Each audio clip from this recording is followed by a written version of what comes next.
Seminar నిర్వహించాలి అనేటటువంటి ఉద్దేశంతో బయాలజికల్ ప్రొఫెసర్ డాక్టర్ దేవరాజు గారు వారి అనేక వ్యాసాలు మనం చూస్తూ ఉంటాం పత్రికల్లో. వారు వచ్చారు, వారిని మాట్లాడవలసిందిగా కోరుతూ ఉన్నాం. తెలుసుకున్నాను. మంచి మనిషి, ప్రతి వారిని ప్రేమగా పలకరించేవారు అని తెలిసింది. తర్వాత ఏమో తమ్మినేని గారితో లోగడ ఒక 2 ఏళ్ల క్రితం నవ తెలంగాణ అక్కడ హైదరాబాదులో వారి వార్షికోత్సవ సభలో మేమిద్దరం ఒకే సభలో కలుసుకున్నాము. మళ్ళీ ఈరోజు కలుసుకోవటం జరిగింది. ఇక్కడ చాలామంది తెలుసు, నాకు మిత్రులు ఉన్నారు. ఇక్కడ ఖమ్మం స్టడీ సర్కిల్కు సంబంధించి కరోనా టైంలో చాలా ఆన్లైన్ లెక్చర్స్ అడిగేవారు, నేను ఇస్తుండేవాడిని. ఆ రకంగా బండారు రమేష్ ఆ రకంగా ఇట్లా ఆత్మీయుల మధ్య, స్నేహితుల మధ్య ఈ విషయాన్ని మాట్లాడుకోవటం చాలా సంతోషంగా ఉంది. ఈ విషయం అంటే బోడేపూడి గారి గురించి వారు పూర్తిగా సమాచారం నెమరు వేసుకున్నారు. ఇంకా నేను ఆ విషయాల్లోకి పోను. నేరుగా ఈ పాఠ్యాంశాల మార్పు వల్ల ఏమిటి ప్రమాదం అనేది ఈరోజు అంశంగా ఎన్నుకున్నారు కాబట్టి నేను అందులోకి నేరుగా వెళ్తాను. నేను నిజానికి high school, junior college, degree college సిలబస్తో నాకెప్పుడూ పరిచయం లేదు. ఎంఎస్సి, ఎంఫిల్, పిహెచ్డి ఆ స్థాయిలో నేను 30 ఏళ్ళు పనిచేశాను. నాకు అదే పరిచయము.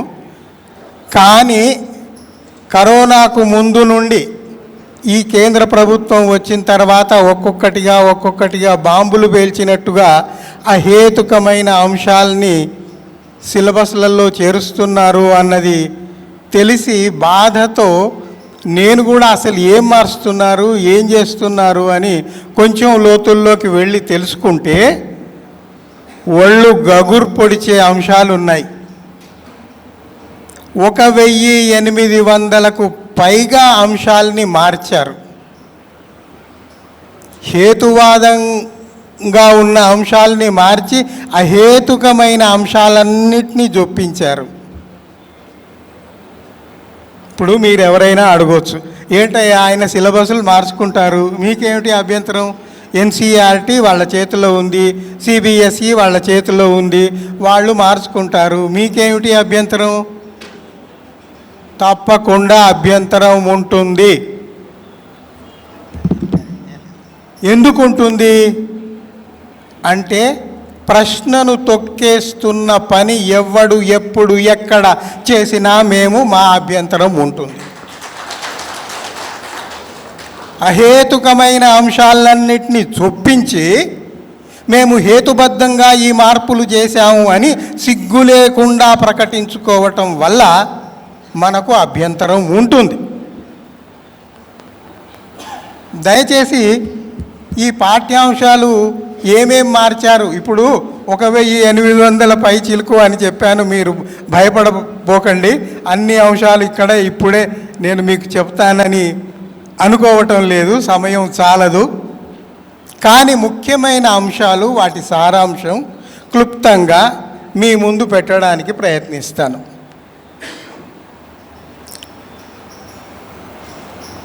ఇంకొక విషయం ఏం జరిగిందంటే, విజయవాడలో ఎంబీవీకే చైర్మన్ మధు గారు ఆయనే స్వయంగా ఇంటర్నెట్ మీద కూర్చొని కొన్ని విషయాలు డౌన్లోడ్ చేసుకొని ఆయన టీచర్స్ టీము, లెక్చరర్స్ టీమును కూర్చోబెట్టి ఒక ప్రణాళిక తయారు చేశారు, సిలబస్లో ఏమేమి మార్చారు అని.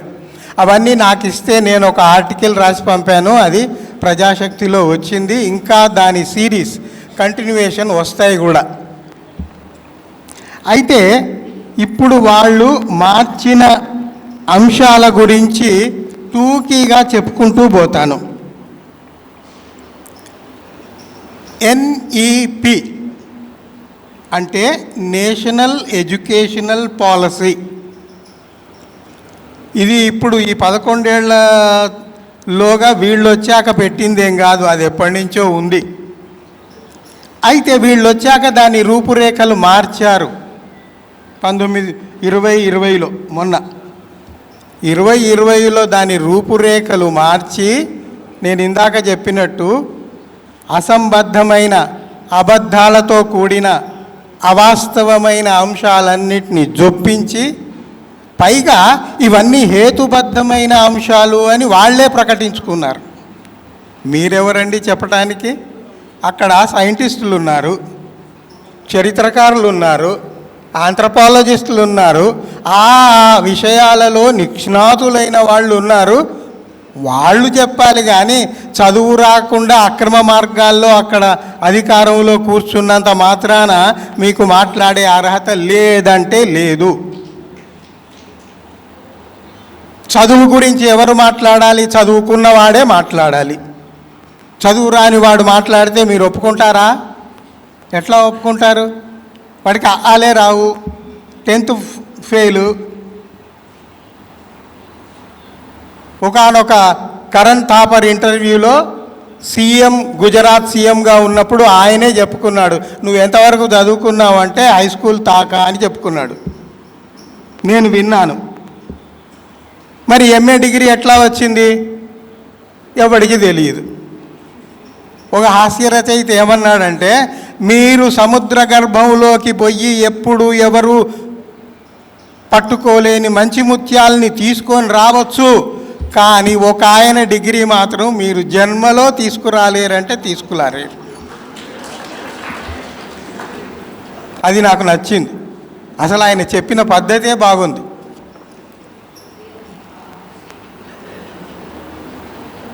క్లుప్తంగా చెప్తాను చూడండి. జీవశాస్త్రానికి వచ్చి వీళ్ళు ఏం మార్చారంటే ఫాజిల్ ఎవిడెన్స్ తీసేశారు. ఫాజిల్ ఎవిడెన్స్ అంటే ఏంటండి? Basic thing. Human evolution fossil evidence మీదనే, డిఎన్ఏ ఆర్ఎన్ఏ టెస్ట్ల మీదనే ఆధారపడి ఉంది. మీరు ఫాజిల్ ఎవిడెన్స్నే తీసేస్తే మరి ఏమిటి చెప్పదలుచుకున్నారు? ఆ భగవంతుడు ఈ మనిషిని ఉన్నది ఉన్నట్టుగా భూమి మీదికి సృష్టించాడు అని చెప్పదలుచుకున్నారా? నిజమే, వాళ్ళు చెప్పదలుచుకున్నారు. ఎందుకంటే ఈ అగ్రనాయకుడు ఒక ఆయన, నాకు నా తల్లితో సంబంధం ఉందని అనుకునేవాడిని, కానీ నేను ఇప్పుడు ఏం భావిస్తున్నానంటే నాకు అట్లాంటి బంధం లేదు, దేవుడే నన్ను ఈ భూమి మీదకి నేరుగా పంపాడు, ఈ దేశానికి సేవ చేయమని పంపాడు అని చెప్పుకున్నాడా లేదా? అంటే ఏమిటి? Theory of special creation. దేవుడే మనల్ని ఉన్నది ఉన్నట్టుగా పై నుంచి కిందికి రాల్చాడు అని ఆయన చెప్పుకున్నాడు.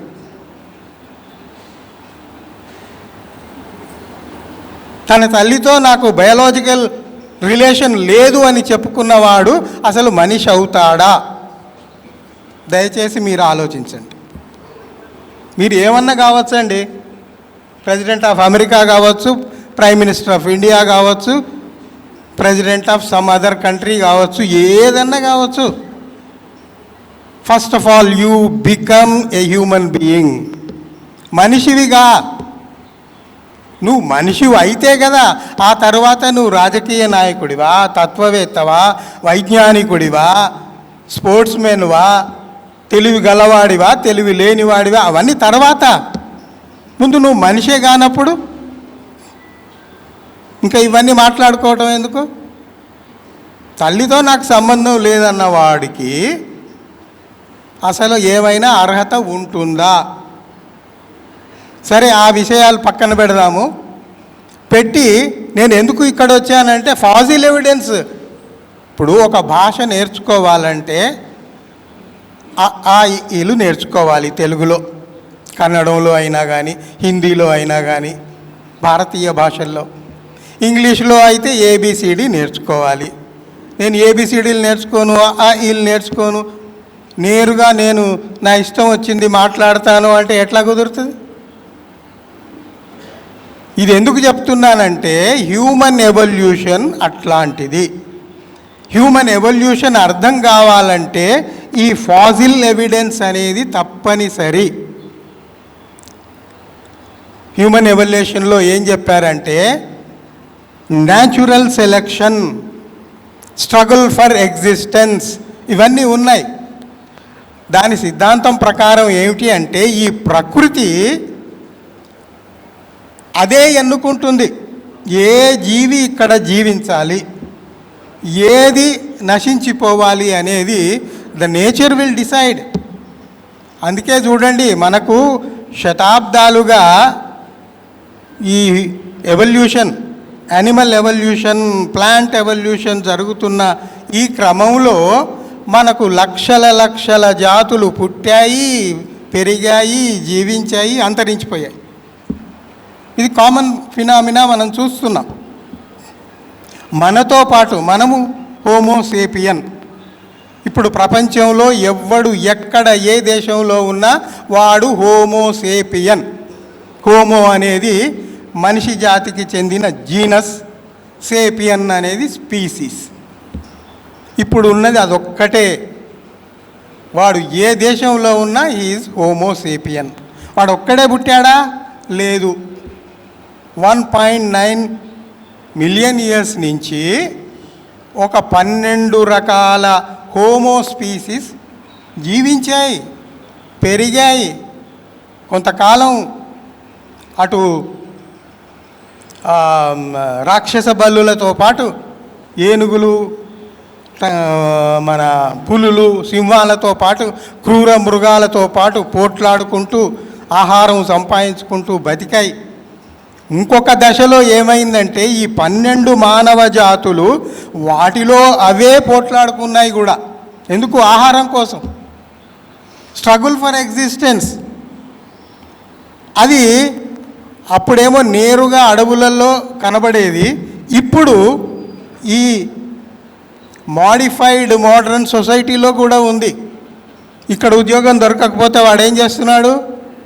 వేరే స్టేట్ పోతున్నాడు. ఎక్కడ ఉద్యోగం ఉంటే అక్కడ పోతాడు. Struggle for existence. అక్కడ కూడా దొరకకపోతే వేరే దేశమే పోతున్నాడు. Struggle for existence. దాన్ని నువ్వు కాదనిలేవు. సిద్ధాంతంలో ఉన్న ఆ మూల సూత్రాన్ని పట్టుకొని అర్థం చేసుకుని మనం ముందుకు పోవాలి. కానీ అసలు ఈ సిద్ధాంతమే పనికిరాదు, తీసేయండి అంటే అది బుద్ధి గలవాడెవ్వడు చెప్పవలసిన మాట కాదు.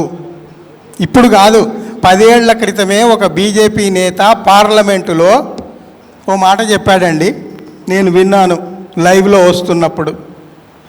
హ్యూమన్ ఎవల్యూషన్ ఎవడు చూశాడు? మా ముత్తాతలు చూడలేదు, మా తాతలు చూడలేదు, మా నాన్నలు చూడలేదు, నేను చూడలేదు, ఎందుకు అది సిలబస్లో తీసేయండి అని. ఇప్పుడు కాదు, 10-11 ఏళ్ల కింద వీళ్ళు అధికారంలోకి వచ్చినప్పుడే పార్లమెంటులో ఒక నేత ఈ మాట చెప్పాడు. చెబితే నాకు అప్పుడే అనిపించింది వీళ్ళు ఏదో చేసేట్టుగా ఉన్నారు అని. ఇప్పుడు చేసే చూపెట్టారు. ఒరే నాయనా, హ్యూమన్ ఎవల్యూషన్ అనేది 100 ఏళ్లలోనో 100 ఏళ్లలోనో 1000 ఏళ్లలోనో అయ్యేది కాదు. కొన్ని లక్షల సంవత్సరాలలో క్రమక్రమంగా మెల్లమెల్లగా మార్పులు జరుగుతూ అట్లా ఎవాల్వ్ అవుతాయి. పరిణామం అంత మెల్లగా జరుగుతుంది, ఉన్నపళంగా జరగవు. అది ఎవడు ఒక జీవిత కాలంలో ఎవడు చూడలేడు. మరి ఎట్లా చెప్తున్నారంటే సైంటిస్టులు ఎవిడెన్స్ తీసుకొచ్చారు. సింధు నాగరికత తవ్వకాల్లో కానీ ఎక్కడ ఏ తవ్వకాల్లో కానీ అస్థిపంజరాలు ఎక్కడ దొరికితే వాటి తీసి డిఎన్ఏ తీసి అది ఏ కాలముది, ఏ సంవత్సరముది లెక్కలు కడుతున్నారు. బయాలజీలో లెక్కలు ఉంటాయా అని మీరు అడగొద్దు. బయాలజీలో కూడా లెక్కలు ఉంటాయి. దేని లెక్కలు దానికి ఉంటాయి. అది తెలియని వాడికి మనం ఏం చెప్పలేం. తెలుసుకోవాలన్న ఉత్సాహం ఉన్నవాడికి చాలా చెప్పడానికి ఉంది. ఆ రకంగా ఈ జీవ పరిణామాన్ని తీసేయడానికి 10 ఏళ్ల నుంచే ప్రణాళికలు సిద్ధమయ్యాయి. అప్పటి నుంచి వాళ్ళు దీన్ని ఎట్లా ఊడబీకుదామా, ఎట్లా తీసేద్దామా అని ప్రయత్నం చేస్తున్నారు. అది బ్లండర్, మిస్టేక్. ఇప్పుడు నువ్వు మనిషిగా పుట్టావు కదా, అసలు మానవ జాతి ఈ ప్రపంచం మీదకి ఎట్లా వచ్చింది, ఏ రకంగా అభివృద్ధి చెందుతూ వచ్చింది అనేది నువ్వు తెలుసుకోకపోతే ఇంకా ఎందుకు నువ్వేం తెలుసుకుంటావు? కల్పిత దేవుళ్లను తలుచుకుంటూ భజనలు చేసుకుంటూ ఉంటావా?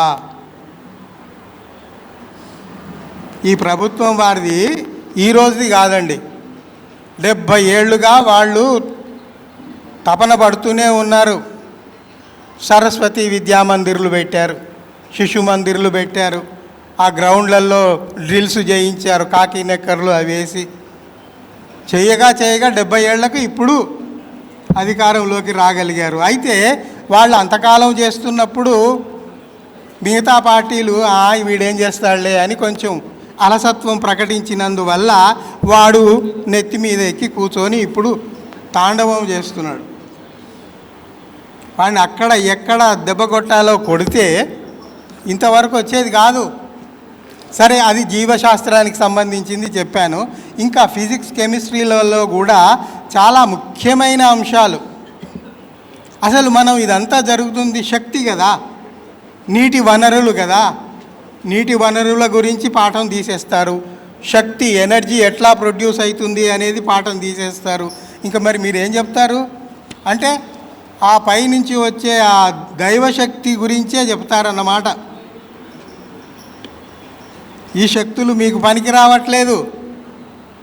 సహజ వనరులు ఎట్లా వస్తాయి, వాటిని మనం ఎట్లా ఉపయోగించుకోవాలి అనేది వచ్చే తరాలకు చెప్పాలా వద్దా? చెప్పాలి కదా. ఇంకొకటి బయోడైవర్సిటీ, ఇది చాలా చాలా ముఖ్యమైన అంశం అండి. బయోడైవర్సిటీ అంటే ఏ ఒక్క జాతి పుట్టి అక్కడే పెరగలేదు. మనతో పాటు వృక్షజాతులు, మన కంటికి కనబడని చిన్న ఏకకణజీవులు, వైరస్లు, బ్యాక్టీరియాలు ఎన్నో ఉన్నాయి కదా, అవన్నీ ఉన్నాయి. వాటితో పాటు కంటికి కనబడే పెద్ద జీవులు ఉన్నాయి, వృక్షాలు ఉన్నాయి, జంతువులు ఉన్నాయి, మనకంటే పెద్దగైన జంతువులు ఉన్నాయి, ఇవన్నీ ఉన్నాయి. ఇవన్నీ దేంట్లోకి వస్తాయి? బయోడైవర్సిటీ. బయోడైవర్సిటీ అంటే అన్నీ వాటి స్థలాల్లో అవి ఉండాలి, ఒకదాని మీద ఒకటి ఆధారపడతాయి, అన్నీ కలిసిమెలిసి ఉండాల్సిందే. ఇప్పుడు ఎలకలు ఉన్నాయి, అవి పొలాలలో అవి చేస్తుంటాయి. దానివల్ల కొంత నష్టం ఉంది, కొంత మేలు కూడా ఉంది. అట్లా మనిషికి మేలు చేసే జంతువులు ఉన్నాయి, కీడు చేసే జంతువులు ఉన్నాయి. కీడు చేసే జంతువుల్ని మనం పని కట్టుకొని వాటిని నిరోధించే పని చేస్తాం. అయితే అసలు బయోడైవర్సిటీ వద్దు అంటే అసలు వీళ్ళ విధానమే అది కదా. ఒక్క మతమే ఉండాలి, ఒక్క జాతే ఉండాలి అంటే ఎట్లా అవుతుంది? అది కూడా హిందూ మతం ప్రమాదంలో ఉందట. అంటే ఇతర మతాలకు ఏమన్నా Z+ కేటగిరీస్ ఏమన్నా సేఫ్టీ ఏమన్నా ఉందా వాళ్లకు? ఇప్పుడు ఇట్లా విద్వేషపూరితమైన భావనలు రేకెత్తించి సమాజంలో కాదు, సైన్స్లో కూడా బయోడైవర్సిటీ వద్దు అంటే మరి ఏం చదవాలి వాడు? ఇప్పుడు వాడికి ప్రాథమిక అవగాహన ఉండాలా వద్దా? ఎన్ని రకాల జీవులు ఉన్నాయి మన చుట్టూ, మన కంటికి కనబడని జీవరాశులు ఎన్ని ఉన్నాయి వాడికి తెలియాలి కదా. తెలియకుండా ఎట్లా? బయోడైవర్సిటీ చదవద్దు, విద్యుత్ గురించి చదవద్దు, పాఠం వద్దు, మెగ్నీషియం గురించి వద్దు. అయితే ఇప్పుడు చేసిన మార్పులన్నీ పరిశీలనగా చూస్తే గ్లోబల్ స్టాండర్డ్స్కు అతి తక్కువగా, అసలు గ్లోబల్ స్టాండర్డ్స్కి ఇవి నిలబడవు. గ్లోబల్ స్టాండర్డ్ అనేది ఒకటి ఉంది. లైక్ యూరోపియన్ దేశాలు కానీ, ఆస్ట్రేలియా కానీ, అమెరికన్ దేశాలు కానీ, బ్రిటన్ కానీ, ఇట్లాంటి జర్మనీ, ఫ్రాన్స్ లాంటి దేశాలు కానీ వాళ్ళు ఒక స్టాండర్డ్స్ ఆఫ్ ఎడ్యుకేషనల్ పాలసీ పెట్టారు. ఏది పిల్లలకు అవసరము అనేది. వాటితో పోలిస్తే ఇప్పుడు మార్చిన సిలబస్ అతి నీచంగా అతి తక్కువగా ఎక్కడో ఉంది. ఎందుకంటే అభూత కల్పనల మీద ఈ సిలబస్ పెడుతున్నారయ్యే. అభూత కల్పనలు అంటే మానవ శక్తి కాదు, దైవశక్తి మీద భరోసా పెట్టండి. కుంభమేళాల గురించి చదువుకోవాలట, పాఠం పెట్టారండి. కుంభమేళాల గురించి, పవిత్ర కుంభమేళాల గురించి ఒక పాఠం, పవిత్ర తీర్థస్థలాల గురించి ఒక పాఠం. అవి మీరు పాఠాలు పెట్టేది ఎందుకండి? అమ్మమ్మలో తాతమ్మలు ఉంటే వాళ్ళే చెప్తారు కదా. దానికి ఒక పాఠము, దానికి టైం వేస్ట్ ఎందుకు? బుద్ధి జ్ఞానం లేదు అని కాదు, అక్కడ వాళ్ళ టార్గెట్ ఏమిటి? మిగతా మతాల్ని, మిగతా జాతుల్ని అన్నీ అంతరింపజేయాలి, వాళ్ళు బతకకుండా చేయాలి, దీన్ని హిందూ రాష్ట్రగా చేయాలి, హిందూ రాష్ట్రం మేము మళ్ళీ పునరుద్ధరిస్తాం. ఒరే నాయన, చరిత్ర చదువుకున్న వాడెవడు ఆ మాట చెప్పాడు. హిందూ రాష్ట్రం అనేది ఇప్పటి వరకు ఎప్పుడు ఎక్కడా లేదంటే లేదు.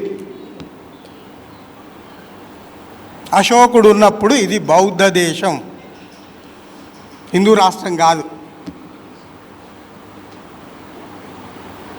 తర్వాత 900 ఏళ్లకు అంత సువిశాలమైన దేశాన్ని మళ్ళీ మొఘలులు మాత్రమే స్థాపించారు. ఆ మధ్యకాలంలో 900 ఏళ్ళు చిన్న చిన్న రాజులు ఉండేవాళ్ళు, వాళ్ళకు వాళ్ళే పోట్లాడుకుంటుండేవాళ్ళు. ఇక అది ఒక ప్రహసనం నడిచింది చాలా కాలం. మొఘలులు వచ్చిన తర్వాత మళ్ళీ అశోకుల్లాగా ఒక సువిశాలమైన భూభాగాన్ని,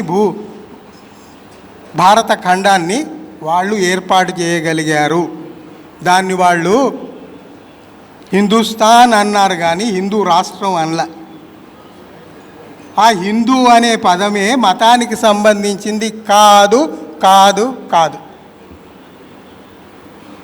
మీకు చాలామందికి తెలిసే ఉంటుంది, వాళ్ళు అరబ్ నుంచి కొంతమంది వచ్చి సింధు నదిని దాటినప్పుడు వాళ్ళు ఏం చెప్పుకున్నారంటే, మేము సింధు నది దాటి వచ్చామని చెప్పుకోవాలి కదా అవతలికి పోయి.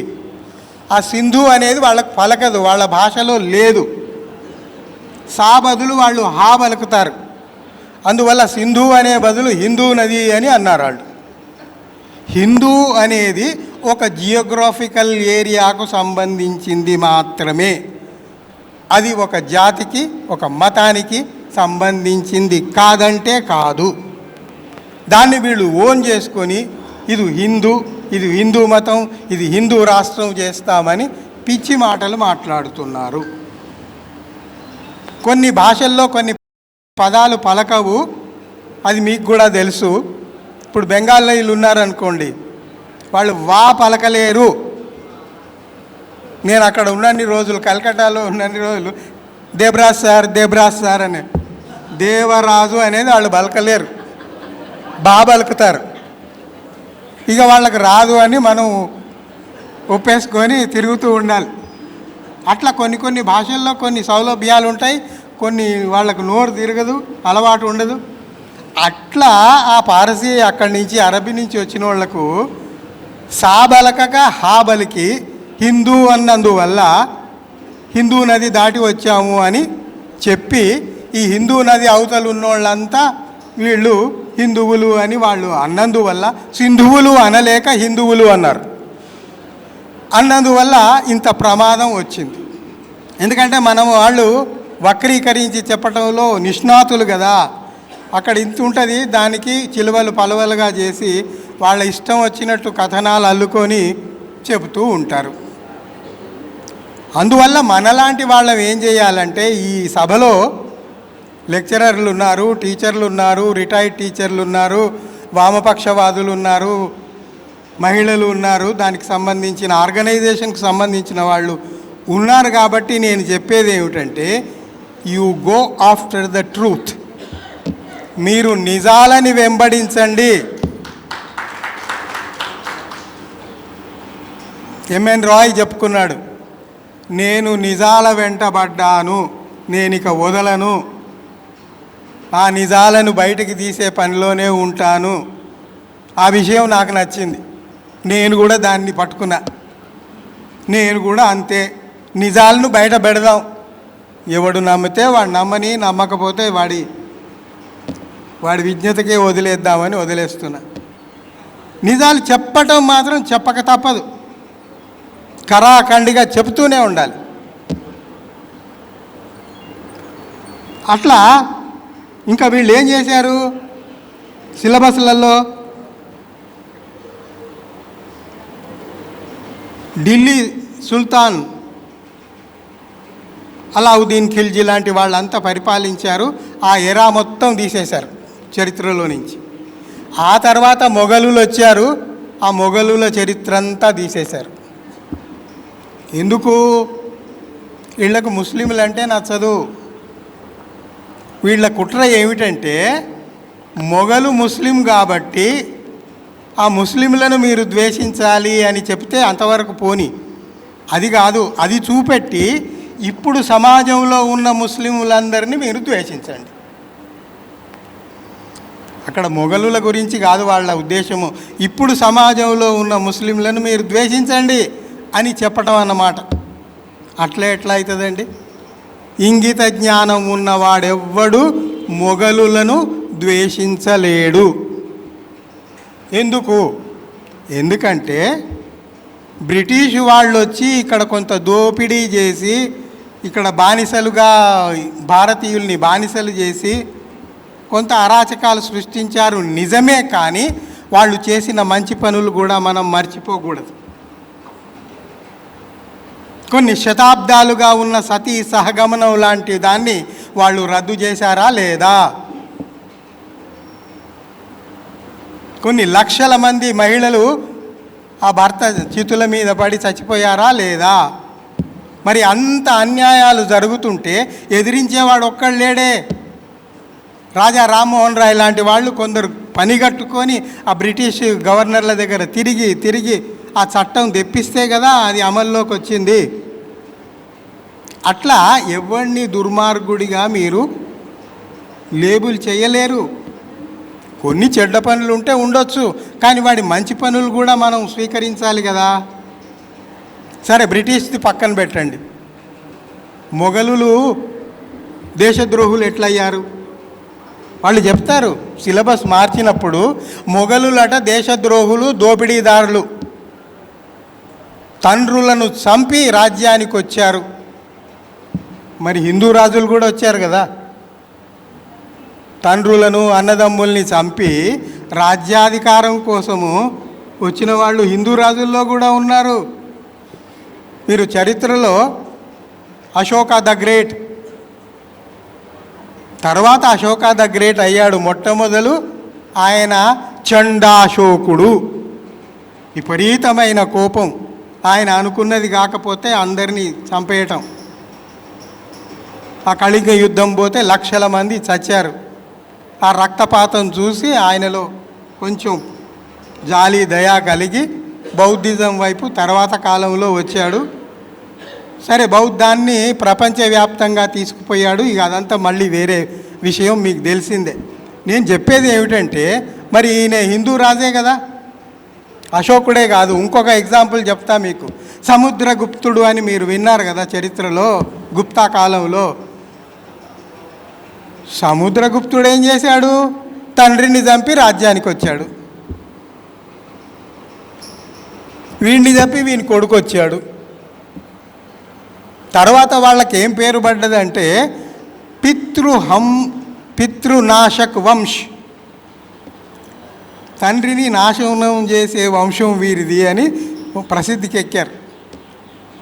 పితృనాశన్ వంశ్ హిందీలో, తండ్రులను వధించే వంశం రా మీది అని ఆ కాలంలో వాళ్ళని అనుకున్నారు. నేను చెప్పేది ఏమిటంటే, ఇప్పుడు నేను ఇందాకే చెప్పాను, హిందూ రాజులు చిన్న చిన్న రాజ్యాలు ఉండేవి, వాళ్ళలో వాళ్ళే కొట్లాడుకునేవాళ్ళు. ఎందుకు కొట్లాడుకున్నారు?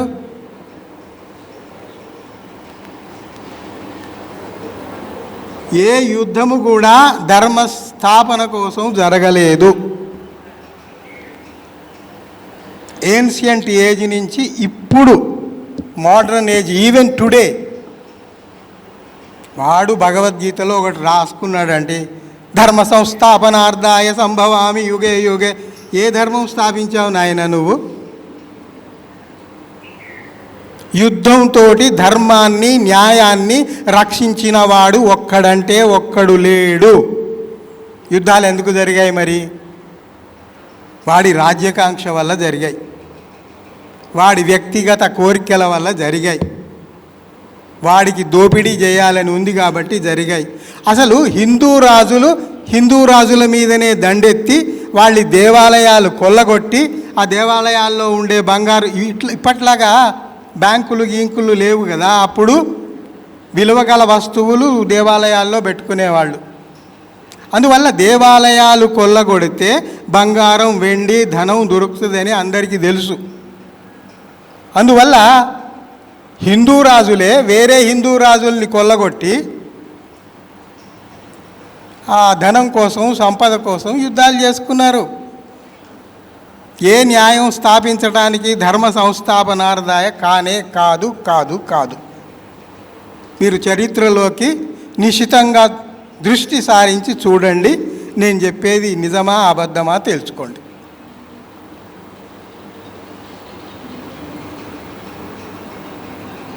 ఇంకా మహాభారతం రామాయణం అంటారా?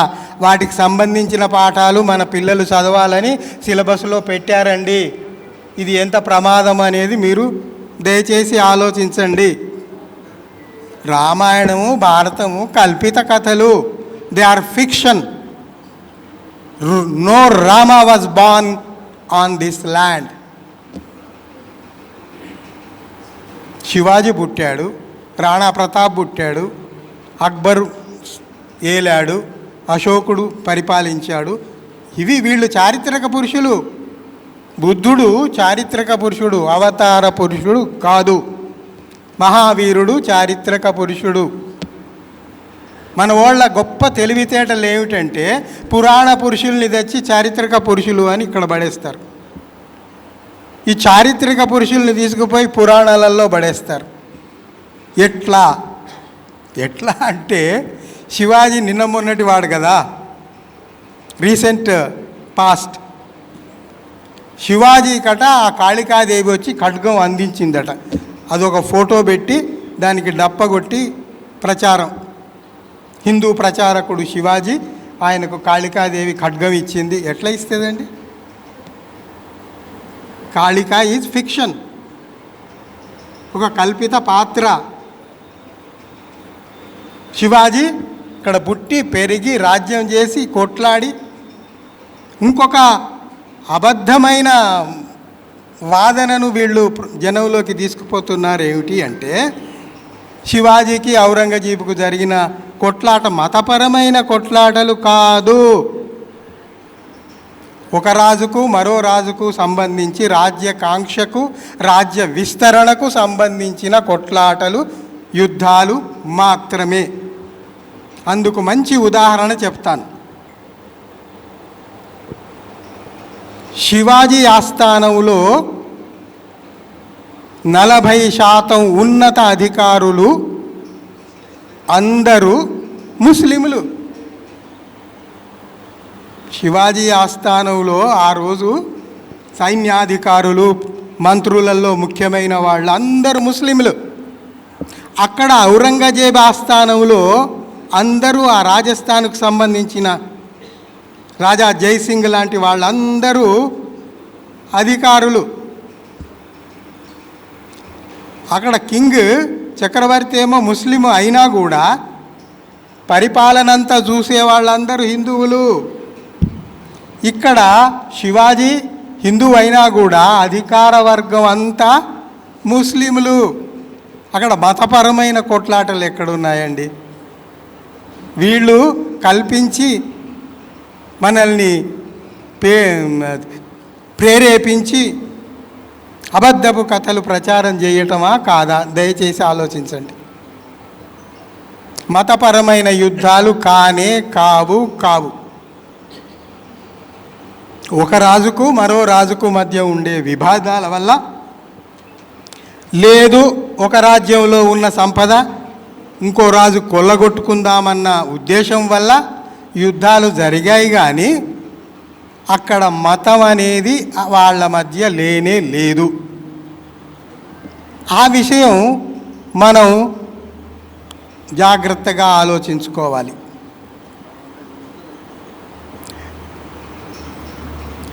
ఇంకొకటి, అంతవరకు మొన్నటి వరకు గుజరాత్ అల్లర్ల గురించి ఒక పాఠం ఉండేది.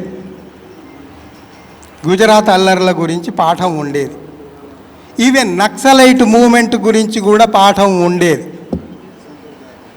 గుజరాత్ అల్లర్ల గురించి పాఠం తీసేశారు, నక్సలైట్ మూమెంట్ గురించి తీసేశారు. అసలు నక్సలిజం ఎందుకు వచ్చింది, వాళ్ళ స్ట్రగుల్ ఏమిటి, వాళ్ళ ఉద్దేశాలు ఏమిటి తెలుసుకుంటే తప్పేముంది? లేదట, అవి తెలుసుకోకూడదు. ఎందుకంటే వాళ్ళు మళ్ళీ తిరగబడతారేమో, మళ్ళీ అదవుతారేమో, అందువల్ల అట్లాంటివి తెలియకూడదు. మీరు ఎంత తొక్కి పెడితే అంత పైకి లేస్తాయి. మీరు విత్తు ఉందనుకోండి, ఆ విత్తును తీసుకుపోయి భూమిలో తొక్కి పెట్టండి. మీరు ఎంత తొక్కితే అది అంత పైకి లేస్తుంది, చెట్టు అవుతుంది, మొక్క అవుతుంది, ముందు చెట్టు అవుతుంది, తర్వాత మహావృక్షం అవుతుంది. ఆ విషయం ఈ బుద్ధిహీనులకు తెలియట్లేదు. అంటే రేషనల్గా ఆలోచించే అంశాలు ఎక్కడెక్కడ ఉంటే వాటన్నిటినీ తొలగిద్దాం. మీకు ఒక ఉదాహరణ చెప్తా. ఈ ప్రభుత్వం రాకముందు యూపీఏ గవర్నమెంట్ ఉండేది కదా, కాంగ్రెస్.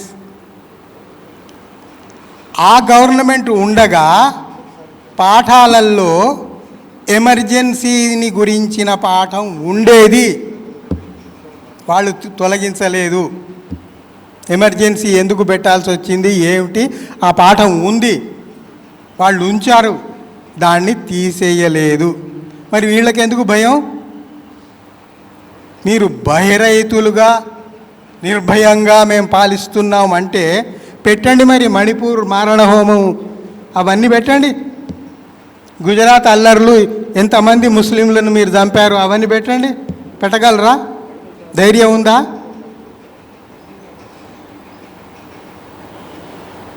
ఇక్కడ మన ఆక్షేపణ ఏమిటంటే, ఎందుకు మీరు ఇవన్నీ పాయింట్ వైజ్ తీస్తున్నారు అంటే, రాజ్యాంగంలో మనం స్పష్టంగా రాసుకున్నాము 51AH ప్రకారము ప్రతి భారతీయుడి యొక్క బాధ్యత ఏమిటంటే సైంటిఫిక్ టెంపర్ను మేము నిలబెడతాము అని ప్రతిజ్ఞ చేయాలి, నిలబెట్టాలి, ప్రచారం చేయాలి. అది ఉంది రాజ్యాంగంలో. దానికి విఘాతం కలిగించే పనులేమో ప్రభుత్వం వారు చేస్తారు. రాజ్యాంగంలోనే ఈ అంశం ఉంటుంది. మనం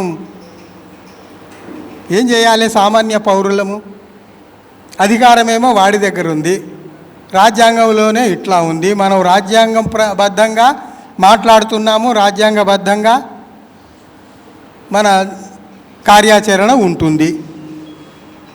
ఎందుకంటే ప్రభుత్వాలు మారతాయండి, రాజ్యాంగం మారదు కదా. అందువల్ల మనకు ముఖ్యమైనది ఏది? రాజ్యాంగమే. ముఖ్యమైనోడు ఎవడు? మనిషే. నేను అందుకే జై ఇన్సాన్ జై సంవిధాన్ అన్నాను. అంటే మన పనులన్నీ మనిషి కేంద్రంగా జరగాలి. అది కూడా మన రాజ్యాంగం బద్ధంగానే జరగాలి, దాన్ని అతిక్రమించి జరగకూడదు. కానీ అధికారంలో ఉన్న వాళ్ళు ఏం చేస్తున్నారు? అసలు మనిషిని వాళ్ళు గుర్తించరు, వాళ్ళకు దేవుడే గుర్తు, పైకి చూసుకుంటూ మాట్లాడతారు. ఎట్లా?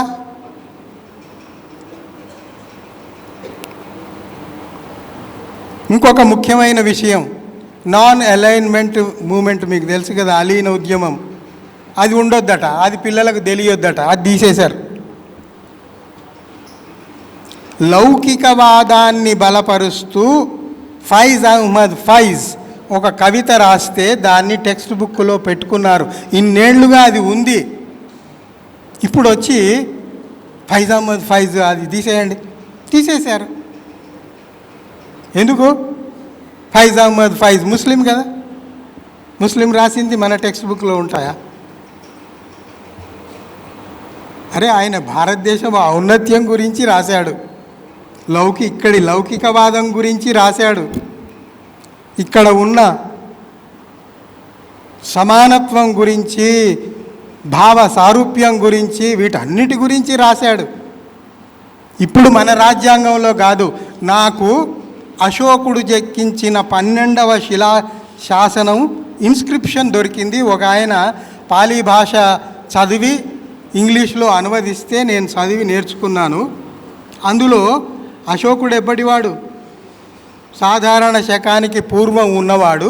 ఆయన అప్పుడే చెప్పాడు, ఈ దేశంలో అన్ని మతాలు అన్ని వర్ధిల్లాలి, సమభావనతో వర్ధిల్లాలి, అందరికీ సమాన హక్కులు ఉండాలి అని ఎప్పటి అశోకుడు, ఎప్పటి శిలాశాసనం అప్పుడే రాశాడు, అప్పుడే గుర్తించాడు. దానికి విలువనిచ్చారు.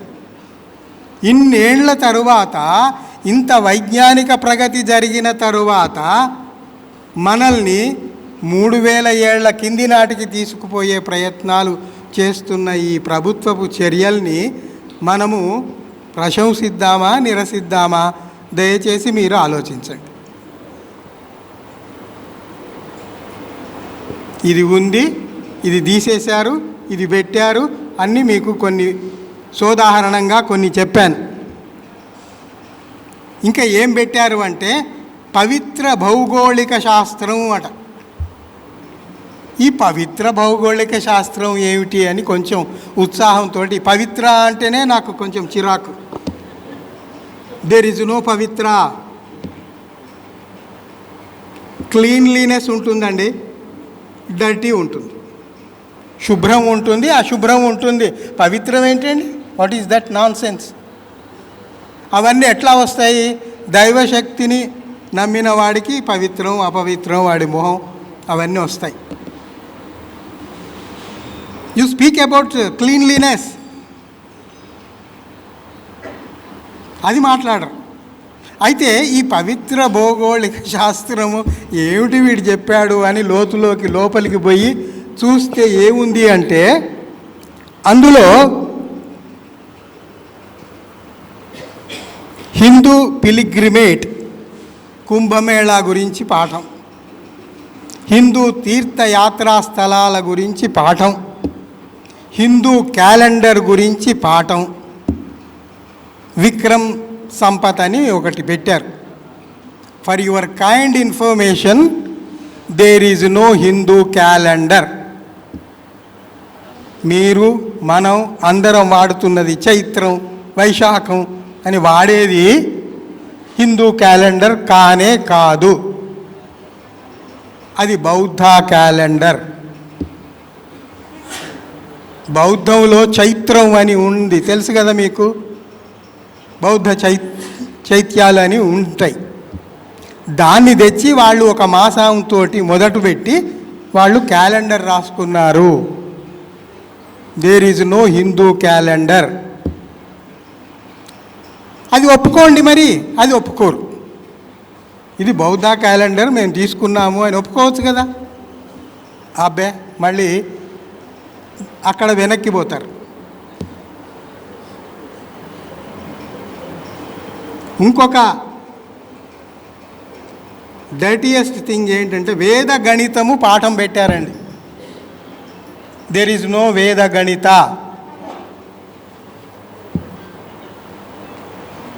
మీకు ఒక్క విషయం నేను స్పష్టంగా చెప్పదలుచుకున్నాను.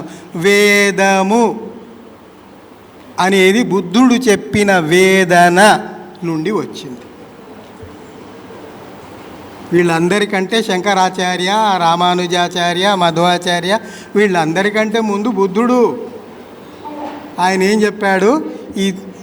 ఈ లోకంలో దుఃఖం ఉంది, వేదన ఉంది, దాంట్లో నుంచి బయటపడాలి, దానికి మార్గాలు ఉన్నాయని ఆయన చెప్పుకుంటూ వచ్చాడు. ఆ వేదన తీసుకొని వేదం అని వీళ్ళు రాసుకున్నారు. తప్పితే అసలు వేద గణితము లేదు. అది ఏదన్నా ఉంటే అది కుక్డ్-అప్ స్టోరీ. ఆ కుక్డ్-అప్ స్టోరీస్ అన్నీ ఇందులో పెట్టారు. ఇంకొక విషయం, దళిత హక్కుల ఉద్యమం గురించి ఒక పాఠం ఉంటే దాన్ని వీళ్ళు తొలగించారు. దళిత ఉద్యమ హక్కుల గురించి పాఠం ఉంటే మీకేమిటి బాధ?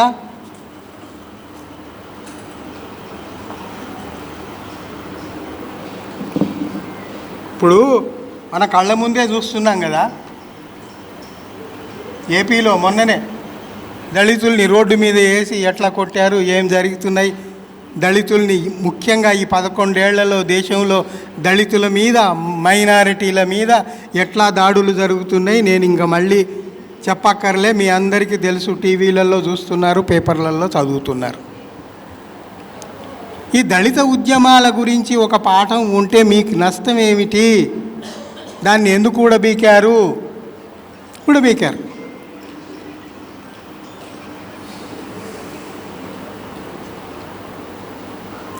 ఇంకో పెద్ద జోక్ ఏమిటంటే, ఈ ప్రభుత్వం వారు చెప్పేది బేటీ పడావ్ బేటీ బచావ్ జరుగుతుందా? దేశవ్యాప్తంగా ఎందుకు మహిళలు ఇంత అధ్వాన్నంగా నొక్కేయబడుతున్నారు, ఎంత హీనంగా ట్రీట్ చేయబడుతున్నారు, అసలు మానవ హక్కులు కూడా లేకుండా ఎందుకు అట్లా చేస్తున్నారు? మీరు ఆశ్చర్యపోతారు. సిబిఎస్ఈ సిలబస్లో పంజాబ్, రాజస్థాన్, గుజరాత్ ప్రాంతంలో ఉన్న సిబిఎస్ టెక్స్ట్ బుక్లో ఒక విషయం ఉంది. ఏమిటంటే, ఈ నిరుద్యోగ సమస్యకు ప్రధాన కారణం మహిళలు. నిరుద్యోగ సమస్యకు మహిళలు ఎట్లా కారణం అని మనం అనుకుంటాం. ఎందుకు అంటే, అన్నిట్లో వాళ్ళు ముందుకు రావటం వల్ల కాంపిటీషన్ పెరిగి ఉద్యోగాలు తగ్గిపోయినాయట. అరే నాయన, పురుషులైనా మహిళలైనా పౌరులు వాళ్ళ యొక్క ఆహార భద్రత, ఉద్యోగ భద్రత, ఆరోగ్య భద్రత, విద్యా భద్రత ఇవన్నీ చూడాల్సింది గవర్నమెంట్ వాళ్ళు. ముస్లింలు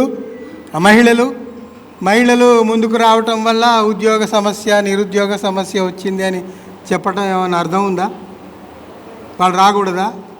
అంటే మనుస్మృతిలో ఏదైతే ఉందో, మహిళల్ని తొక్కిపెట్టండి, ఇంటి బయటకు రానివ్వకండి అని ఏదైతే ఉందో దాన్ని మీరు ప్రచారం చేస్తున్నారు ఇన్ ఏ అదర్ వే. ఇక్కడ మహిళలు కూడా ఉన్నారు కాబట్టి నేను ఇంకొక విషయం చెప్తాను, అది మీకు నచ్చినా నచ్చకపోయినా చెప్తాను. సిబిఎస్ఈ సిలబస్లో ఉత్తరాది రాష్ట్రాల్లో ఒక పాఠం ఉంది. అందులో ఏముంది అంటే, గాడిదలకు విశ్రాంతినివ్వచ్చు, బరువులు మోసే గాడిదలకు విశ్రాంతినివ్వచ్చు, మహిళలకు ఇవ్వకూడదు. ఏంటది? ఎందుకు అంటే, అదిలిస్తే గాడిద వెళ్ళిపోతుంది, మళ్ళీ సాయంత్రానికి అదే తిరిగి వస్తుంది, లేదా పోయి నేను ఎత్తుక్కొని వస్తాను. అది మహిళలతో కాదు కదా. వాళ్లకు మనిషి మెదడు, తీసుకునే నిర్ణయాలు, హక్కులు, పౌర హక్కులు అన్నీ ఉన్నాయి. అంటే ఇంత నీచమైన పోలిక పిల్లలకు చెప్పటం అవసరమా? అది నా ప్రశ్న. ఇంత నీచమైన ప్రశ్న, భావన, అది ఎవరికి చెప్తున్నారు మీరు? 8 నుంచి 12 ఏళ్ల వయసు ఉన్న, అప్పుడప్పుడే ఎదుగుతున్న పిల్లలకు చెప్తున్నారు. ఆ మెదళ్ళు ఎంత సున్నితంగా ఉంటాయి, వాటిని మీరు ఎట్లా తీర్చిదిద్దితే అట్లా మోల్డ్ అయిపోతాయి కదా. మరి అట్లాంటప్పుడు వాళ్లకు ఇట్లాంటి నీచమైన విషయాలు చెప్పి వాళ్ళ మెదళ్ళు పాడు చేయటం అవసరమా? అది మనం ప్రశ్నించాలి.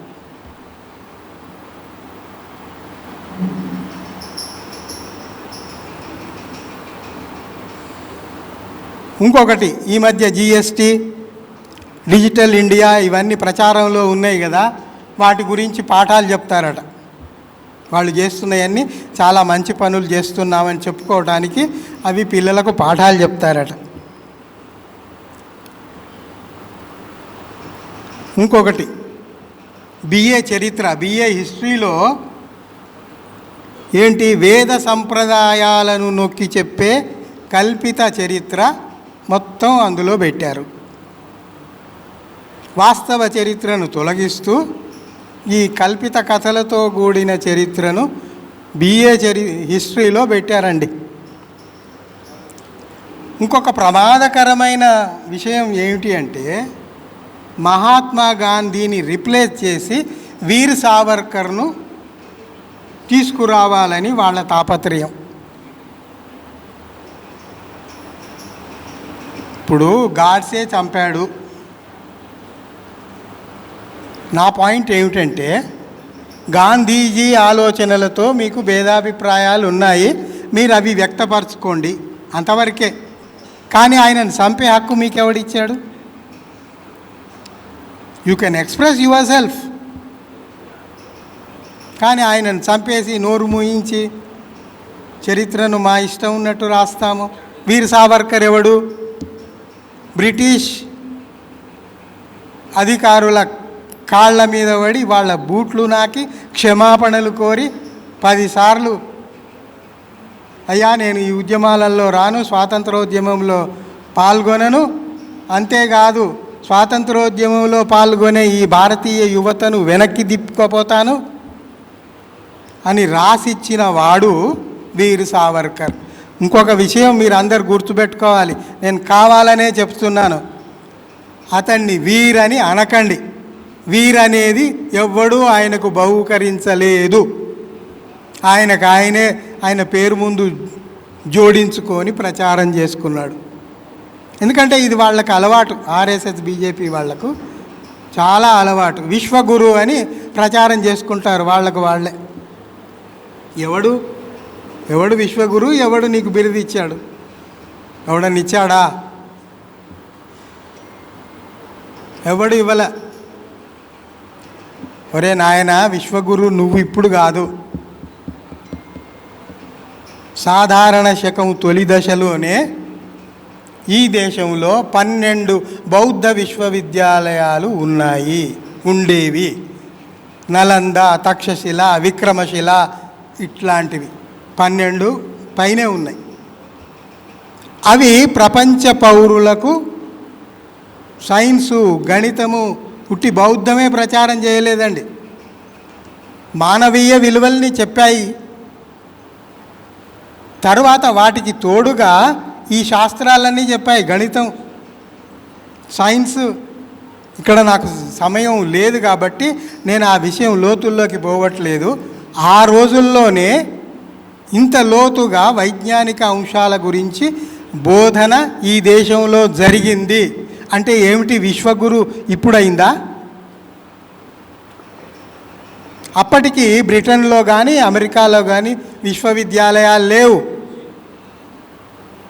ఈ దేశంలో ఉండేవి. స్వామి వివేకానంద ఆయన కలెక్టెడ్ వర్క్స్ తీసి చూడండి, ఒక చోట రాస్తాడు, మొఘలుల సమయంలోనే ఈ దేశం ప్రపంచంలో ఖ్యాతిని ఆర్జించింది అని రాశాడు. ఈ మాట ఎందుకు చెప్తున్నానంటే వివేకానంద అనే అతను హిందూ మతాన్ని ఉద్ధరించాడని మీరు డబ్బా కొట్టుకుంటున్నారు కదా, మరి ఆ వివేకానందుడే చెప్పాడు, మొఘలుల కాలంలోనే నగరాలు ఎక్కువగా అభివృద్ధి అయ్యాయి.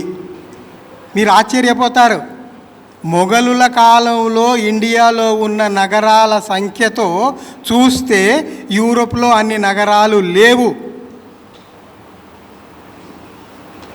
తెలిసిందండి? ఎవడు విశ్వగురువు? ఇంతమంది ఫ్రెంచ్, డచ్, ఎంతోమంది ఇతర దేశాల నుంచి వ్యాపారస్తులు ఈ దేశానికి ఎందుకు వచ్చారంటారు? వ్యాపారం గురించి వచ్చారు. ఇక్కడ ఏం దొరికేది అంటే మొఘలులు ఏం చేశారు? పత్తి పంటను ప్రోత్సహించారు. పత్తి పంటను ప్రోత్సహించటం వల్ల ఏమైంది? బట్టల ఉత్పత్తి పెరిగింది. మామూలు బట్టలు కాదు, ముఖ్మల్ బట్టలు. మఖ్మల్ మీరు వింటారు కదా, చాలా ఖరీదైన బట్టలు. ఆ రోజుల్లో మొఘల్ టైంలో మఖ్మల్ అంటే విశ్వఖ్యాతిగాంచిన ట్రేడ్ అది.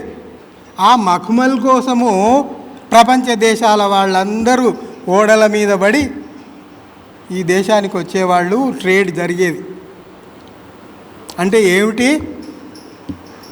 మొఘలులు దోచుకొని పోయారా, లేకుంటే ఈ దేశాన్ని అభివృద్ధి చేశారా? బ్రిటిష్ వాళ్ళు దోచుకుపోయారంటే నేను ఒప్పుకుంటా. ఎందుకంటే మన ప్రాంతంలో దొరికిన కోహినూరు వజ్రాన్ని తీసుకుపోయి విక్టోరియా రాణి కిరీటంలో పెట్టుకున్నారు. మీ అందరికీ తెలిసిన విషయమే. మొఘలులు ఇక్కడి నుంచి దోసుకొని పోయి ఎక్కడ పెట్టుకున్నారు, ఏం చేసుకున్నారు? తీయండి. వాళ్ళు బయట నుంచి బాబర్ కాలంలో 1515లోనో ఆ టైంలో వచ్చాడు, ఎస్టాబ్లిష్ అయ్యాడు. ఆయన తర్వాత 20 మంది మొఘల్ రాజులు, చక్రవర్తులు పుట్టారు. ఇక్కడే పుట్టారు, ఇక్కడే పెరిగారు, ఇక్కడే చచ్చారు. భారతీయులుగా వాళ్ళను వాళ్ళు గుర్తించుకున్నారు. విదేశీయులుగా వాళ్ళు ఎప్పుడూ ప్రవర్తించలేదు. ఇంకొక అద్భుతమైన విషయం మీకు చెప్తాను. ఈ 20 మందిలో ఒక 10 మంది మొఘల్ చక్రవర్తులు ఆ రాజస్థాన్లో ఉన్న రాజస్థానీ రాజులతోటి వైవాహిక సంబంధాలు నెలకొల్పుకున్నారు. మీకు తెలుసు, జోధా అక్బర్. మొఘల్ రాజులు, చక్రవర్తులందరూ రాజస్థాన్ నుంచి రాణులను చేసుకున్నారు. ఇక్కడ అర్థం చేసుకోవాలి ఏమిటి అంటే, మొఘల్ చక్రవర్తులకు తల్లులు కానీ, నేరుగా తల్లులు కానీ, పెద్దమ్మలు చిన్నమ్మలుగా కానీ ఉన్నదంతా ఎవరండి? రాజస్థాన్ హిందూ మహిళలు. వాళ్ళు మత మార్పిళ్ళు చేశారా? మతాల్ని కలుపుకుంటూ పోయారా? కొంచెం కామన్ సెన్స్తో ఆలోచిస్తే తెలుస్తుంది. వాళ్ళు ఎప్పుడు విద్వేషాలు రెచ్చగొట్టలేదే. మీకు ఒక అద్భుతమైన విషయం ఒకటి చెప్తే కంక్లూడ్ చేస్తాను. అక్బర్ టైంలో ఆయనకు చదువు రాదు, కానీ భారతం, భాగవతం, రామాయణం అన్నిటినీ ఆయన ఫార్సీలోకి, ఉర్దూలోకి ట్రాన్స్లేట్ చేయించుకొని అది బాగా తెలిసిన వాళ్ళ పండితుల్ని కూర్చోబెట్టుకొని చదివించుకొని వాటి అర్థాలు తెలుసుకుని, ఎందుకు అంటే ఇక్కడ జనాభా ఎక్కువ హిందువులు కాబట్టి వాళ్ళ భావనలు ఏమున్నాయో నేను తెలుసుకోవాలి, వాళ్ళ అవసరాలు ఏమున్నాయో నేను తెలుసుకోవాలి, అందుకు తగినట్టుగా నేను పరిపాలన అందించాలి అని ఆయన ఉద్దేశం. అవన్నీ చేసిన తర్వాత ఆయన ఒక పని చేశాడు.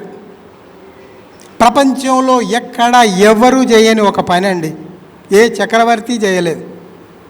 ఏం చేశాడంటే, ఈ నాణ్యాలు ఉంటాయి కదా, రోజు వాడుకునే నాణ్యాలు, రూపాయి బిళ్ళలు, 5 రూపాయల బిళ్ళలు, 10 రూపాయల బిళ్ళలు, ఇట్లాంటి నాణ్యాల మీద, ఆనాటి మొఘల్ నాణ్యాల మీద సీతారాముల చిత్రాల్ని ముద్రింపించాడు. ఎందుకు? ఇక్కడ హిందువులు ఎక్కువ, వాళ్ళ ఆరాధ్య దైవం వీళ్ళు, వాళ్ళకి ఇష్టమైన వాళ్ళను ముద్రింపిస్తే వాళ్లకు సంతోషపరచవచ్చు కదా అన్న ఉద్దేశమే. మళ్ళీ ఇటువైపు వచ్చి హేతువాదులుగా మనం మాట్లాడితే అది వేరే ఉంటుంది. ఈ దేవుడేంటి, రాముడేంటి, సీత ఏంటి, ఇదంతా నాన్ సెన్స్ అంటాం, అది వేరే విషయం, అది అట్లా పెట్టండి. అప్పుడు ఆయన పరిస్థితులకు అనుగుణంగా ఈ జనబాహుళ్యాన్ని మంచి చేసుకోవటానికి, తనను వాళ్ళలో కలుపుకోవటానికి, తను వాళ్ళలో ఒక్కడైపోవటానికి కొన్ని ప్రయత్నాలు చేశాడు. ఆ ప్రయత్నాలలో వాళ్లకు విశ్వాసం ఉన్న ఆ దేవుళ్ళ రామ సీతారాముల విగ్రహాలను ఆ నాణ్యాల మీద ముద్రించాడు. ఇది ఎందుకు చెప్తున్నానంటే, ప్రపంచంలో ఏ చక్రవర్తి అయినా తనకు సంబంధం లేని మతంలోని దేవుళ్లను ముద్రించి ప్రజల్లోకి పంపాడా? ఆ యూరోప్ దేశాల్లో చూడండి, క్రైస్తవ దేశాలు ఉన్నాయి, ఎవడన్నా ఎప్పుడన్నా ఎక్కడన్నా ఇట్లాంటి పని చేశాడా? ఈజిప్టు సంస్కృతి ఉంది, ఎవడన్నా చేశాడా? అమెరికాలో రెడ్ ఇండియన్స్ వీళ్ళంతా ఉన్నారు, ఎవడైనా చేశాడా? బ్రిటన్లో ఉన్నారు, ఎవడన్నా చేశాడా? ఎవడు చేయలేదు.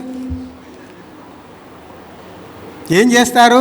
నేను రాజును కాబట్టి నేను చెప్పిందే వాళ్ళు వినాలి, నేను జనం చెప్పేది నేనెందుకు వినాలి అన్న అహంభావంతో ఉంటారు. కానీ వాళ్ళకు అనువుగా వాళ్ళ మనసులు దోచుకునే విధంగా ప్రవర్తిద్దాము అన్నది ఏదో కొద్దిమంది చక్రవర్తులకు మాత్రమే ఉంది. అది అక్బర్కు దక్కింది. అందుకే చరిత్రలో మీరు చూడండి, మహామహులైన చరిత్రకారులు చెప్పింది నేను మీకు చెప్తున్నాను. ఇద్దరు గ్రేట్ మన ఇండియన్ హిస్టరీలో. ఒకడు అశోక ద గ్రేట్, రెండోవాడు అక్బర్ ద గ్రేట్. అక్బర్ అనేది అర్థం చాలామందికి తెలుసో తెలియదో నాకు తెలియదు. అక్బర్ అంటే సాటి లేనివాడు, గ్రేట్ అని అర్థం. ఆయన పేరు వేరే ఉంది, కానీ he was popular as Akbar అంటే ద గ్రేట్. అంటే విశ్వగురు ఎప్పుడైంది? ఇప్పుడైందా? అప్పుడైందా? దయచేసి ఆలోచించండి. మనము ఇంత సుదీర్ఘ కాలంలో ఇంత చరిత్ర పుటల్లోంచి నడుచుకుంటూ వచ్చి ఇంత ఔన్నత్యం గల చరిత్రకు వారసులుగా నిలబడి ఇంత హీనమైన సిలబస్ను పిల్లలకు ఏర్పరిచి చెప్పుదామా? తప్పు కదా. ఈ కంక్లూడ్ చేసే ముందు ఒక్క విషయం చెప్తాను. ఒక అంతర్జాతీయ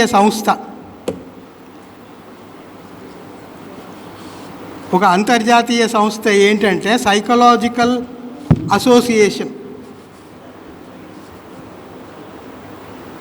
ఇది ఎప్పటిది? 2017, మొన్నటిదే. అంతర్జాతీయ ఇంటర్నేషనల్ సైకలాజికల్ అసోసియేషన్ ఒక డెఫినేషన్ ఇచ్చిందండి. ఆ డెఫినేషన్ ఇప్పుడు మన దేశానికి చాలా చాలా అవసరం.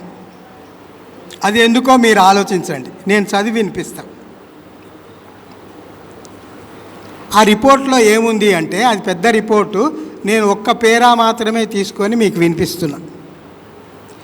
ఒకరి పట్ల ఒకరికి, ఒక వర్గం పట్ల మరో వర్గానికి, ఒక మతం పట్ల మరో మతం వారికి ద్వేషభావం పెంపొందిస్తే గనుక పరిణామాలు తీవ్రంగా ఉంటాయి. సైకలాజికల్ అసోసియేషన్ చెప్తుంది. ఇది మానసిక నిపుణులంతా అక్కడ కూర్చొని స్టడీ చేసి ప్రపంచవ్యాప్తంగా జరుగుతున్న పరిణామాల్ని గమనించి ఏం చెప్తున్నారు? ఒకరి పట్ల ఒకరికి, ఒక వర్గం పట్ల మరో వర్గానికి, ఒక మతం పట్ల మరో మతం వారికి ద్వేషభావం పెంపొందిస్తే గనక పరిణామాలు తీవ్రంగా ఉంటాయి. ముఖ్యంగా ఎదుగుతున్న పిల్లల్లో, 8 నుండి 12 ఏళ్ల పిల్లల్లో ద్వేషపు విషబీజాలు నాటితే వారు మంచి పౌరులుగా ఎలా ఎదగగలరు? అది దేశ భవిష్యత్తుకే ప్రమాదం. ఆ దశలో పిల్లల్లో నైతికత, భావనాత్మకత, మానవీయ విలువల పట్ల ఆసక్తి పెరుగుతూ ఉంటాయి. ఆ దశలో పిల్లల్లో నైతికత, భావనాత్మకత, మానవీయ విలువల పట్ల ఆసక్తి పెరుగుతూ ఉంటాయి. ఆ సున్నితమైన ముఖ్యమైన దశలో వాటికి దూరం చేయటం, హింస, ద్వేషం, కుట్రలు, కుతంత్రాలు, అబద్ధాలు నేర్పించినప్పుడు వారు ఎదిగి సత్యశీలురుగా, క్రమశిక్షణ గలవారుగా, నైతిక ప్రవర్తన గలవారిగా ఎలా కాగలరు అని సైకలాజికల్ అసోసియేషన్ ప్రశ్నించింది. మరి ఎన్సీఈఆర్టీ వాళ్ళు కానీ, సిబిఎస్ఈ వాళ్ళు కానీ, వాటిని అజమాయిషీ చేస్తున్న కేంద్ర ప్రభుత్వం వాళ్ళు కానీ, అనేక రాష్ట్రాల్లో వాళ్లే రాజ్యాలు ఏలుతున్న రాష్ట్ర ప్రభుత్వాలు కానీ ఈ అహేతుకమైన విషయాల గురించి ఆలోచించాలి. వాళ్ళు ఆలోచించకపోతే పౌరులుగా మీరు, నేను, మనందరం ప్రశ్నిస్తూనే ఉండాలి. ప్రశ్నను బతికిస్తూ ఉండాలి. దాన్ని జనంలోకి తీసుకుపోతుండాలి. చివరగా ఒక్క విషయం చెప్పి ముగిస్తా. ఎవడైనా దురుసుగా ప్రవర్తిస్తుంటే మనం కొన్ని మాటలు వాడతాం. వాడికి కండకావరం అండి అంటాం. కండకావరం అంటే వాడి కండల్లో బాగా ఫ్యాట్ పెరిగింది అని. కండలో ఫ్యాట్ పెరిగినంత మాత్రాన అహేతుకంగా వాడు మాట్లాడు, ప్రవర్తించడు కదా. వాడికి నోటి దురుసు, నోరు ఎందుకు దురుసుగా అయిపోతుంది? మీరు ఎన్ని మాటలైనా మార్చుకోండి, అన్నిటికీ కారణం ఏది? మెదడు. వాడి మెదడు సరిగా పనిచేయలేకపోతే వాడి మెదడులో అహంకారం ఎక్కడుంటుంది? కండల్లో కాదు, మెదడులో ఉంటుంది. నన్ను మించిన వాడు లేడు అనేది ఇక్కడ ఉంటుంది. నేను బలవంతుణ్ణి, నేను ఎవరినన్నా చంపుతాను ఇక్కడ ఉంటుంది. మన శాస్త్రవేత్తలు అన్నీ ఆలోచించి మనకు ఒక పేరు ఎందుకు పెట్టారు? హోమోసేపియన్. సేపియన్ అంటే వివేకము గల జాతి అని అర్థం. హోమో అనేది మానవ జాతికి సంబంధించిన జీనస్, సేపియన్ అనేది స్పీసీస్. Homo sapien. మరి హోమో సేపియన్ లాగా మనం ప్రవర్తించాలి కదా. ఏది నీ వివేకం? నీ వివేకాన్ని పూడ్చిపెట్టి అహేతుకమైన అంశాలను పట్టుకొని వేలాడుతూ, మనిషిని చూస్తే మనిషి ఓర్వలేనితనంతో జరుగుతూ, ఇన్ని యుద్ధాలు ఎందుకండి ప్రపంచంలో ఈరోజు? ఏ యుద్ధమైనా ప్రపంచ శాంతిని నెలకొల్పిందా? ఇన్నేళ్ల చరిత్రలో మీరు గమనించండి. No, never.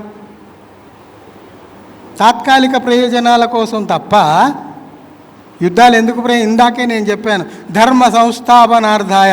అదంతా ట్రాష్. న్యాయాన్ని ఎస్టాబ్లిష్ చేయడానికి ఎవ్వడు ఎప్పుడు ఎక్కడ యుద్ధం చేయలేదు. ఆ రోజుల్లో చేయలేదు, ఈ రోజుల్లో చేయలేదు, వాస్తవంగా చేయలేదు, కల్పిత గాథల్లో కూడా చెయ్యలేదు. దయచేసి అది మనం అందరం గుర్తుపెట్టుకోవాలి. మనం అందరం మనిషి కేంద్రంగానే పనిచేయాలి, మనిషిని బతికించుకోవాలి. మనిషిని బతికించుకోవటమే మన యొక్క ప్రథమ లక్షణం. మనిషి బతికున్నాడంటే ప్రశ్న బతికుండాలి. వాడి మెదడు వివేచన చైతన్యవంతంగా ఉంచుకోవాలి. మనం ఉంచుకోవాలి, మన చుట్టూ మిగతా వాళ్ళని కూడా ఉంచుకోవాలి. బుద్ధుడు ఒక్క మాట చెప్పాడు, నువ్వే దీపానివిగా అన్నాడు. ఎవడో కాదురా, నీకు నువ్వే దీపానిగా అంటే జ్ఞాన దీపానివిగా. నువ్వు జ్ఞానం పంచుతూ వెలుగులు పంచుతూ ఉంటే నీ చుట్టూ వెలుగులు జ్ఞానం అదే వ్యాపిస్తుంది కదా. ఇంకా దానికి ఎవడు ప్రయత్నం చేయాలి. అట్లా మనలో అందరం మనమే జ్ఞానదీపాలుగా వెలుగుతూ ఉంటే ఈ అజ్ఞాన శిఖండులు ఎవరైతే ఉన్నారో, అధికార పీఠాలు అక్రమంగా ఆర్జించిన వాళ్ళని ఎట్లా దారి పట్టించాలో మన ప్రణాళికలు మనం వేసుకోవచ్చు. ఇవాళ ఉదయమే ఒక హెడ్లైన్స్లో ఒక వార్త వచ్చింది. జమ్మూ కాశ్మీర్ గవర్నర్ 25 పుస్తకాలని బ్యాన్ చేశాడు. పుస్తకాలని బ్యాన్ చేస్తాడా ఎవడన్నా? ఎందుకు? అవి రేషనలిస్టిక్గా రాయబడ్డాయి కాబట్టి. రేషనలిస్టిక్ అవుట్లుక్తో రాసిన చరిత్రకారులు, నవలాకారులు వీళ్ళందరూ అందులో ఉన్నారు. 25 మంది ఉన్నారు. వాళ్ళు ప్రపంచ ప్రసిద్ధులు. నువ్వు కాశ్మీర్లో బ్యాన్ చేసుకుంటే ఎవడికి కావాలి? ప్రపంచ ప్రసిద్ధులైన వాడికి. అంటే దాన్ని మనం నిరసించాలి, తప్పదు. ఎందుకంటే పుస్తకాన్ని బ్యాన్ చేయటం తప్పు. ఇప్పుడు నీ అభిప్రాయాలు ఏమన్నా ఉంటే నీ అభిప్రాయాలతో నువ్వు కూడా పుస్తకం రాయి, అంతేగాని పుస్తకం రాసిన వాడి మీద నేను దాడి చేస్తా, చంపేస్తా, ఇదివరకు చేశారు కదా రచయితల్ని, ప్రొఫెసర్లని, కల్బుర్గి వీళ్ళందరినీ, గౌరీ లంకేష్. ఫలితంగా ఏమైంది? కొన్ని వందల మంది రచయితలు, కళాకారులు అందరూ తమకు దొరికిన అవార్డులు, పద్మ అవార్డులు, అన్ని రకాల అవార్డులు తీసి కేంద్ర ప్రభుత్వం మొహం మీద వేసి కొట్టారు, సిగ్గురాల.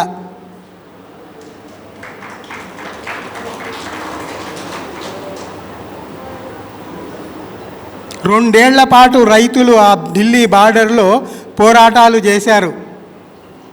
మన పార్ట్ టైం ప్రధానమంత్రి దేశ విదేశాలు తిరుగుతాడు, కానీ ఢిల్లీ బార్డర్లో ఉన్న రైతుల దగ్గరికి పోయి ఏమిట్రా బాబు మీ సమస్య అని అడిగే తీరిక లేదు.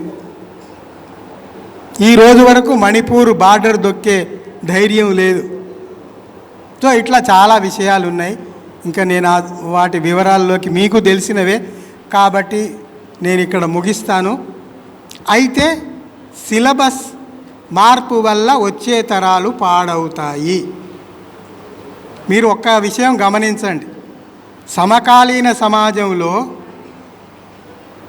ఆహారం అందించటం, ఉద్యోగాలు కల్పించటం, ఆరోగ్య భద్రత కల్పించటం ప్రభుత్వాల విధి చేయాలి. అది ఎప్పుడు దేనికది? ఈ సమాజం బాగుండటానికి మాత్రమే. విద్య వీటన్నిటికీ భిన్నమైంది. మీరు విద్యను చెడగొడితే ఈ సమాజం కాదు, రాబోయే కొన్ని వందల తరాలు మూర్ఖపు తరాలు తయారవుతాయి. పుట్టడం, ఆరోగ్యంగా ఉండటం లాభం కాదు, వివేకవంతమైన పౌరులుగా ఎదగటం కావాలి. వివేకవంతమైన పౌరులు ఎట్లా వస్తారు? మీరు స్కూల్లో, కాలేజీల్లో, విశ్వవిద్యాలయాల్లో మంచి పాఠాలు పెట్టి ప్రశ్నను బతికించే హేతుబద్ధమైన అంశాల్ని పెడితే వాళ్ళు అట్లా తయారై వస్తారు. అది పక్కకు పెట్టి మూఢ విశ్వాసాల్ని పెంపొందించే సిలబస్లు రూపకల్పన చేస్తే నిరసించాల్సిన బాధ్యత ఈ దేశ పౌరులందరిది అని సవినయంగా విన్నవిస్తూ ఈ అవకాశం ఇచ్చిన ఈ ట్రస్ట్, ఈ భవన్, నా మిత్రులందరికీ కృతజ్ఞతలు తెలియజేస్తూ, ఓపికగా విన్న మీ అందరికీ నా ధన్యవాదాలు తెలియజేస్తూ ముగిస్తాను. థ్యాంక్స్.